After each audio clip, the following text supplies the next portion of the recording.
எச்சபோர் சினிமாவில் எந்த விட நினச்சி பார்க்க போகிற முடியும் பார்த்திங்கன்னா Bigg Boss season 9 live streaming updates வந்து பார்த்துட்ருக்கோம். ஸோ இப்போ கொஞ்சம் நேரத்துக்கு முன்னாடி வந்து பார்த்திங்கன்னா ஒரு பிளானை வந்து போட்டுட்ருக்காங்க. ஸோ இப்போ வந்து லீடிங்காக வந்து ரம்யா கிட்டே தான் வந்து 11 காயின்ஸ் இருக்குது. ஸோ சுபிக்ஷா கிட்டே வந்து 10 காயின்ஸ் இருக்குது. சபரி கிட்டே வந்து ஒரு 3 காயின் கிட்டே வந்து இருக்குது. ஸோ இப்போ வந்து இவங்க ஒரு பிளானை வந்து போடுறாங்க.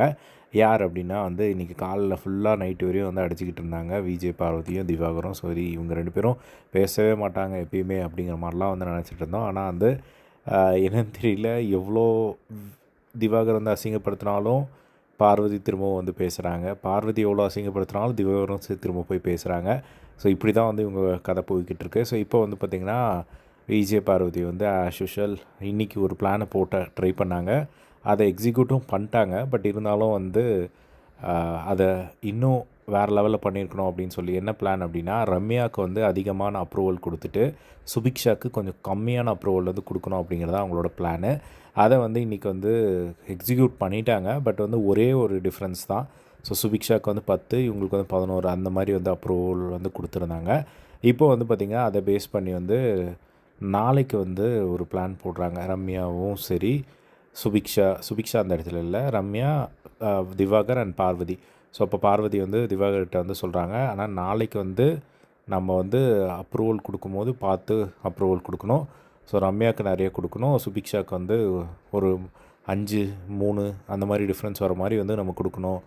அதை மட்டும் நீ கோஆப்ரேட் பண்ண அப்படிங்கிற மாதிரி வந்து சொல்லிக்கிட்டு இருந்தாங்க. நாளைக்கு பார்த்துடலாம் அப்படிங்கிற மாதிரி வந்து சொல்லிக்கிட்டு இருந்தாங்க. அதுக்கப்புறம் கொஞ்ச நேரம் கழித்து சுபிக்ஷா வராங்க. சுபிக்ஷா கிட்டே விஜய் பார்வதி வந்து பேசுகிறாங்க.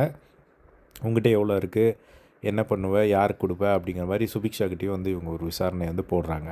அப்படி விசாரிச்சுட்டு வந்து சரி நீ என்கிட்ட அப்பப்போ அப்டேட் பண்ணி நம்ம பார்த்துப்போம் அப்படிங்கிற மாதிரி அவங்கக்கிட்டேயும் வந்து ஒரு மாதிரி வந்து சொல்கிறாங்க.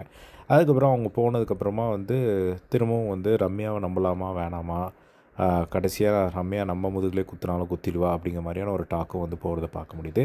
ஏன்னா ரம்யா வந்து ஆல்ரெடி வந்து அப்படி தான் பண்ணலாம் அப்படிங்கிற ஒரு பிளானில் இருக்காங்க. ஸோ அது வந்து இன்னும் ஒரு கேமை சூடுபடுத்தும். பட் இருந்தாலும் அவங்களுக்கு ட்ரஸ்ட்டை வந்து பிரேக் பண்ணுற மாதிரி ஒரு சம்பவம் வந்து நடக்கும். ஸோ நாளைக்கு ரிசல்ட்டில் தான் வந்து அது தெரியும் நம்மளுக்கு. ஸோ இப்போது நாளைக்கு என்ன பண்ண போகிறாங்க அப்படிங்கிறத வெயிட் பண்ணி வந்து பார்க்கலாம்.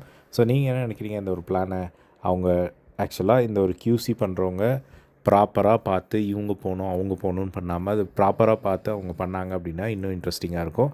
பட் இவங்களுக்கு யார் போகணும் அப்படிங்கிறது இவங்க முடிவு பண்ணி பண்ணுறதுனால இது வந்து ஒரு மாதிரி வந்து போயிட்டுருக்கு. ஸோ நீங்கள் என்ன சொல்கிறீங்க, இது வந்து இவங்க பிளான் பண்ணுறது கரெக்டாக அப்படிங்கிறத கமெண்ட் பாக்ஸில் ஷேர் பண்ணுங்கள். இதே மாதிரி எல்லாம் பிக் பாஸ் அப்படி தெரிஞ்சுக்க நம்மளோட சேனலை சப்ஸ்கிரைப் பண்ணி சப்போர்ட் பண்ணுங்கள். தேங்க்ஸ் ஃபார் வாட்சிங் திஸ். பை.